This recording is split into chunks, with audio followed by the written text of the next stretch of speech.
Jesus, that is our prayer, for the grace to trust you more as we consider your faithfulness this morning. Amen. Well, good morning. It is my honor to wrap up the study of Esther this morning as we have been going through for the last 4 weeks. Can I make a confession to you that hopefully won't make you think less of me? That's probably not possible for some of you, but anyway, to think less of me. Anyway, make a confession. When we first started talking about going through the study of Esther and Daniel, my first reaction was, really? Esther? I wasn't real excited about it. But I have to confess that as we have started digging in, and as I started digging in preparation, and as we've studied this together, I have thoroughly enjoyed the study of Esther. I hope it has blessed you as much as it has me. God has given me insight into things that I just never noticed before. He has reminded me of some just foundational truths in this story. And I have truly been blessed, and I hope that is true for you as well. And so this morning we're going to wrap up the story and look at the kind of the last 2 chapters of the book. Primarily chapter 9 is what we're going to be focusing on today, if you want to go ahead and be finding your place there. And we're going to be seeing how the plan of Esther and Mordecai to deliver the Jews from sure and sudden destruction, we're going to see how that works out today. But before we get there, I realize not all of you have been with us through every one of these, so I want to do just, if I can, a real quick recap of the story. A long time ago, there was a powerful and rich king over a vast empire who was often foolish and always vain. And one day, after a very long feast that involved a whole lot of drinking of a whole lot of wine, he decided he wanted to show off the beauty of his queen. And so he sent orders for her to come and be put on display for all to see. And the queen was offended by this. And so she sent word back to him, "You're drunk, I'm not coming." And that cost her position as queen. And so then later on, the king decided, hey, I think I need a new queen. And so all of the most beautiful young women in the whole kingdom were brought, and they were going to have this opportunity for him to select one of them for his queen. Now, the way that worked is they would spend a long time in preparation, and then each young woman would spend one night with the king, and the one that pleased him the most would be the one that he would choose for his queen. Now, it happened that one of the young women that was caught up in this twisted beauty pageant was a Jewish girl named Esther, who was living with her cousin, Mordecai, who was raising her after her parents had died. The Jews were descendants of a group of people who were prisoners of war, who'd been brought from their homeland, Israel, to this kingdom when they were conquered probably about 100 years earlier. Now, Mordecai advised Esther that she would not to let anybody know that she was Jewish, because the Jewish people were not well liked in the kingdom. And so as it turns out, Esther becomes the new queen. In the king's court, there was a man who was prideful and ambitious, and his name was Haman. Haman managed to become the king's right-hand man, and so the king issued a decree that everybody should honor and respect Haman. And there was a guy named Mordecai who just refused to bow down before Haman, and this made Haman really angry. So much so that he wanted to destroy Mordecai. And when he found out that Mordecai was a Jew, Haman's mind expanded, and he said, I'm just going to kill all the Jews. And he talked the king into issuing a decree that said, on a certain day, and as it turned out to be 1 year from now, on a certain day, then anybody who wants to can kill the Jews and take what belongs to them. When Mordecai hears about this, he puts on sackcloth and ashes, because that was the sign of public grief and mourning, and he goes and stands in front of the king's gate. Now, this was against the law, and so when Esther hears about it, in order to try to protect Mordecai, she sends him some clothes to put on and said, please don't do this, you're going to get in trouble. And Mordecai sends back a message to Esther that says, listen, this is what's going on, explains the decree from the king, and says, you've got to go to the king and ask for help. Esther says, but I haven't seen the king in a month. And if I go and try to go into his presence without being invited, it could cost me my life. And Mordecai says, let me remind you that your life is already in danger. You're a Jew. And when they go to kill all the Jews, you're going to be with the rest of us. And so Esther decides that she will go before the king. When she does, the king received her and asked her, what is it that you would like? And she said, would you please come to a feast that I would like to throw for you? Oh, and by the way, bring your man Haman. And so the king and Haman go to the feast, and it's really nice. And the king said, really, Esther, what is it that you would like? And she said, if it would please the king, would you and Haman please come back and have a feast with me again tomorrow? And Haman left that feast feeling very pleased with himself, very pleased with his position in life, and all was good until he saw Mordecai. And that ruined his day. And when he got home, he grumbled and whined and cried and pouted until his friends and family said, okay, you got to deal with this. Here's what you need to do. You need to have Mordecai executed. Not just executed, you need to build a platform that is 75 feet high and hang his body up there for all to see what happens when they disrespect you. And so that made Haman happy. And so he goes to the feast the next day. His plan is to go to the feast and have Mordecai executed and hang him on the gallows. It was going to be a great day. When he gets there, the king asks again, Esther, what is it that you would like? And she says to him, Haman is trying to kill me and all of my people. And she tells him what Haman has done. This makes the king angry. And so he has Haman executed and hung on the gallows that he had prepared for Mordecai. And then Esther says to the king, you've got to help us. And so the king agrees to issue a decree that says to the Jews, you can defend yourself. If anybody tries to attack you, you can defend yourself. And that's where we are in the story today. So we get to Esther chapter 9. Now, in the first message of the series, Hunter asked the question, why study Esther? And that was the question I was asking when we first started talking about studying Esther. And he gave us two reasons. And the first reason was, this is a story of how the story of God's people almost ended. This is a story of how the story of the people of God, that it goes all the way back to the book of Genesis, where God raised up a people out of Abraham and made them his chosen people, almost ended. But because of the faithfulness of God, it didn't. We see the hidden hand of God protecting and preserving his people. So let's look at Esther chapter 9 and verse 1.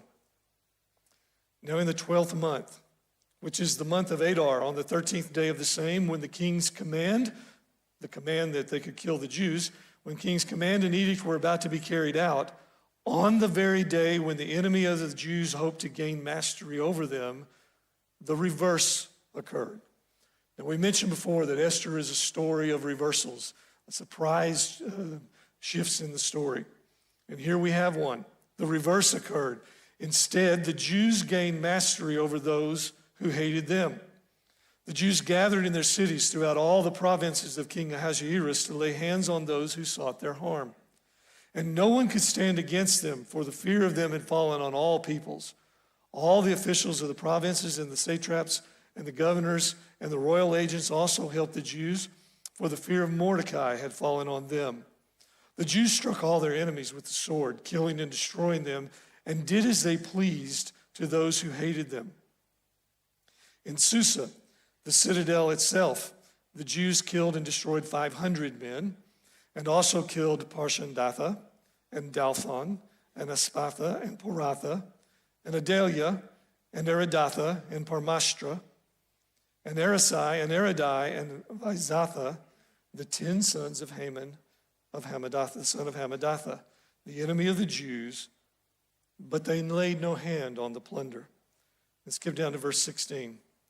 Now the rest of the Jews who were in the king's provinces also gathered to defend their lives and got relief from their enemies and killed 75,000 of those who hated them, but they laid no hands on the plunder. So the story of how the story was almost ended. Here were the Jews, an oppressed, scorned people, had no way of defending themselves. An edict came that said, hey, if you want to kill a Jew and take their stuff, go ahead. It's all yours. At the last moment, in the last minute, for 12 months, they were as good as dead. And then the edict came that said, but you can defend yourselves. And everything was reversed. It's the story of the faithfulness of God. God is faithful. And we're going to see that repeated over and over and over through what we look at today. The faithfulness of God. So we read the story of Esther because it tells us of the faithfulness of God. The second reason we read the story of Esther that Hunter gave us is because it tells us about the Feast of Purim. So down in verse 17, this is on this day that they were able to defend themselves and they were delivered from their enemies. In verse 17, this was on the 13th day of the month of Adar, and on the 14th day they rested and made that a day of feasting and gladness. But the Jews who were in Susa gathered on the 13th day and on the 14th and rested on the 15th day, making that a day of feasting and gladness. The feast got started as a response of the Jews to this experience of being delivered from destruction. It was a natural expression of rejoicing over deliverance, rejoicing for the victory that they had over their enemies, but not only that, also to express their joy over being delivered from certain death. In the history of God's people, they would frequently establish ways of commemorating significant events for them, such as a ceremony or a celebration or a time of feasting or even a time of fasting. And these became things that would embed in their culture ways of remembering the things that God had done for them. And so we read in verse 20 that Mordecai recorded all these things and sent letters to the Jews who were in all the provinces of King Ahasuerus, both near and far, obliging them to keep the 14th day of the month of Adar and also the 15th day of the same, year by year, as the days on which the Jews got relief from their enemies, and as the month that had been turned for them from sorrow into gladness and from mourning into a holiday, that they should make them fast days of feasting and gladness, days for sending gifts of food to one another and gifts to the poor. Skip down to verse 28, that these days should be remembered and kept throughout every generation. So the Jews have this celebration that, by the way, to this day, some of them still celebrate, called the Feast of Purim. And it is a celebration. Mark Schossman was telling me the other day that he happened to be in Israel on the time of Feast of Purim, and it was a day of celebration. He said it was really interesting. They were all dressed up in costumes. Many of the children were in Avengers costumes because they are heroes who rescue, right? So anyway, and they go from door to door, and not only do they get food, but they give food. So it's kind of like a two-way Halloween. But anyway, this is a time of celebration and feasting. To this day, they still do this. And this story of Esther tells us why. Because they wanted to remember. Mordecai sent the letter and said, we want to do every year, we want to do a time of remembering of the deliverance that we've experienced as God's people. We want to remember what God has done to us. We want to remember the faithfulness of God. Well, since remembering is such an important theme in this passage, I thought it would be appropriate if we would conclude our study and conclude this story by remembering some lessons that we have learned from the book of Esther. So what I've done is I've gone back and highlighted one lesson from each week that I want to point out and I want us to just kind of spend some time on today. The first lesson comes from the question that Hunter asked us, is it possible that God is working when I can't see it?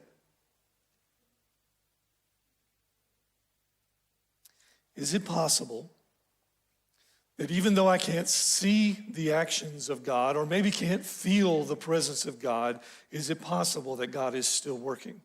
The story of Esther shows us that the answer to that is absolutely, he's still working. There were things going on in the background that nobody knew about until they came to the surface.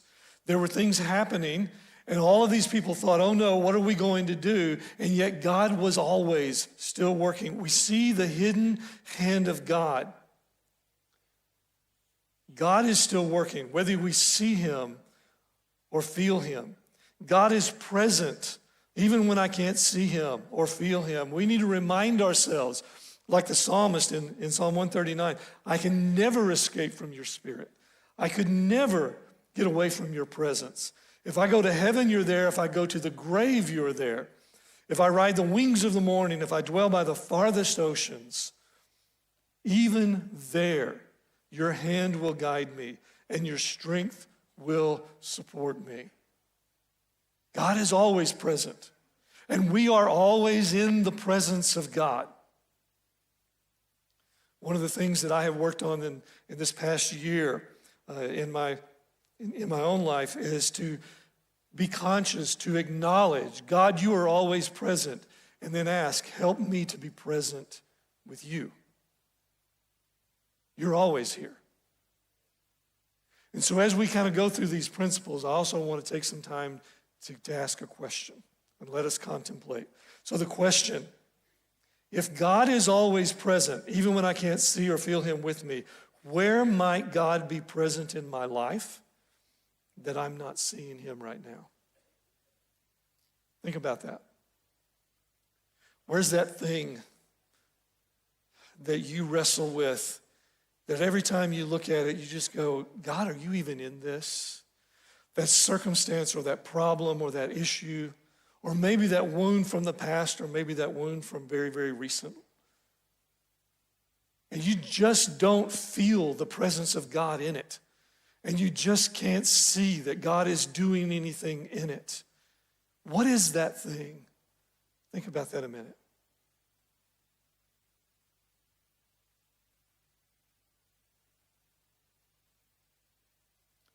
Now hear this principle, this truth that we learn from Esther. God is present. Even when you can't see him, and even when you can't feel him. In that thing, in that place, in that wound, in that circumstance, in that question, in that fear, God is present. The second lesson that God invites us to join him in the work he is already doing. This invitation will bring us to a crisis of belief that requires faith and action and reveals to us what we believe about God and ourselves. See, God was already working to deliver his people. In fact, what we're going to discover when we get to the book of Daniel, because Daniel is a little before Esther, but in that same circumstance, living in that same place in exile, we're going to discover that Daniel realizes that even before they went into exile, God told them, I'm going to take care of you and I'm going to bring you home. God was already working to deliver his people. He didn't just suddenly say, hey, here's an idea. Why don't we put Esther where we can use her to deliver my people? God was already working. This was not a sudden decision by God. This was God's plan and purpose all along. God is working his plans and his purposes all the time, everywhere. There's never a time when God is not working. There's never a time when God is not working out his plans and his purposes. And he invites us then into that work. We just have to have the faith to step into that invitation. One of the privileges I have working here is I get to work with our global workers, the people who live in different places around the world, and in order to try to share the gospel and bring a gospel witnesses to places where it's not. And one of the things that every one of our global workers will tell you, and they tell me this regularly, we are not there to make anything happen. We are not there to create anything. We are there because we believe God is there before us, and God is already working where we are. And we are there to find the places where God is working, to find the people in whom God is working, and to join him in what he's already doing. Think about this shift that can bring into the way you live your life. What if God is not asking you to manufacture anything? What if he's not asking you to accomplish anything? What if he's telling you, I'm already at work, and I've already got people whose hearts are ready and open to hear the good news. I just want you to go and be the one that shares it with them. What if there are people whose lives are already positioned by God to intersect with yours so that you can be a living witness and testimony of the goodness and the faithfulness of God to somebody who really needs to hear it? And what if the invitation is just there? Would you do that? Would you just join me in what I'm already doing? So here's the question I want us to contemplate. Where can you and I join God in his work right now, where we are? Where can we join God in his work that he's already doing right now, where we are? Maybe it's that neighbor that God just wants you to be a friend to. Maybe it's that coworker that God wants you to be a witness in word and deed to the greatness and the goodness of our Lord and Savior Jesus Christ. Maybe it's our city, where God is literally bringing people from around the world into our front yard. People who may come from places where they never could have heard about Jesus because it just doesn't exist in their culture. And yet they're here, and we have the opportunity to interact. Could it be that these are people in whom God is already working to open their hearts? And this time of transition is an opportunity for us to be the hands and the feet of Jesus that will show them the good news of the gospel. Where is it that you and I can join God in his work? The third lesson that we've learned is that God is sovereign and will accomplish his objectives with or without us. When everything felt like it was out of control, Esther learned God was always in control. And again, we're doing some speculation, but I think it's probably reasonable speculation. Try to imagine Esther's life. She was in a place that she didn't belong, and she had no control over that. She lost both of her parents. She had no control over that. She was dragged into this twisted beauty pageant, forced into it. She had no control over that. Even when she became queen and Mordecai said, you've got to go to the king, she said, I haven't seen him in a month and I have no control over that. She lived a life that felt like she was out of control. And yet somewhere, somehow in this story, we see that shift in Esther where she began to realize God's always been in control. None of this has ever been out of his control. That in spite of and even in the midst of all the things that happened to her, God was always in control to bring about his plan.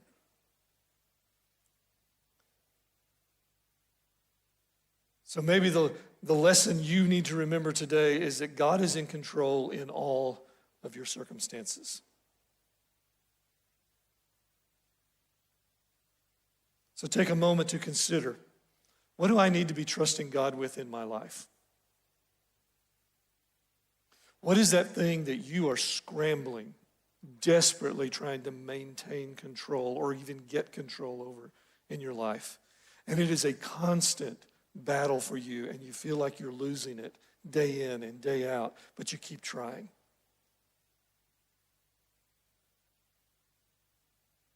I will share with you something that I heard years ago that impacted me. I heard someone say, control is an illusion that we create to try to cope. There is practically nothing that you and I can actually really control. And so we desperately need to remember God's always been in control. He never lost it. That thing that happened that destroyed all of humanity and all of creation in the garden, God didn't lose control over that. That thing that's going on in your life that maybe somebody else is causing and you can't make it stop, God is in control even in that. That thing you want so desperately to gain control over, would you just open your hands and just admit, God, I can't control this, but you can. What is it in your life where you need to be trusting God right now? And then the final lesson is that God's deliverance is sure. God has done, is doing, and will do everything necessary to deliver his people. Mordecai says this when he says, deliverance and relief and deliverance will rise for the Jews. He believed that God would do whatever was necessary. He had done it in the past, and he was going to do it now. The faithfulness of God assures us that what God has promised, he will deliver. He promised Adam and Eve that he would fix everything they broke when they sinned in the garden. And the story of the whole Bible is God keeping that promise. He promises you and me that he will deliver us from the sure death and destruction that sin brings. And the death and resurrection of Jesus is God keeping that promise. God has accomplished and assures our deliverance through Jesus Christ, and the completed work of Christ will restore all things that sin has broken and destroyed. So the question, how can we live in the hope of God's promised deliverance? If we truly believe that our deliverance has already been accomplished and is completely promised and assured, how can that change the way we live? Where's the hope that we can hang on to in that? How can that change how we see the world, how we can see other people, how we can see the future?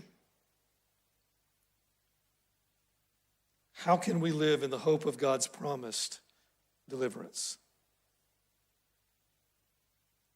Now, just like the Jews had a feast to remember their deliverance from destruction in the hand of their enemies, we who follow Jesus also have a feast of remembrance. We call it communion. And as we prepare to take communion, I want you to try and imagine yourself with me in Esther's day. You're a Jew. You've been living in exile, oppressed and scorned, and for a year you have been as good as dead. And then, at the last minute, the word comes. Deliverance has come. Deliverance is granted. You're not only rescued from death, but you're given victory over your enemies who would destroy you. Can you imagine the joy, the excitement, and the relief? How would you respond if you had been there? Well, communion reminds us that that story is our story. We have been exiled since sin came into the garden. We have lived oppressed by sin and scorned by our enemy, the devil.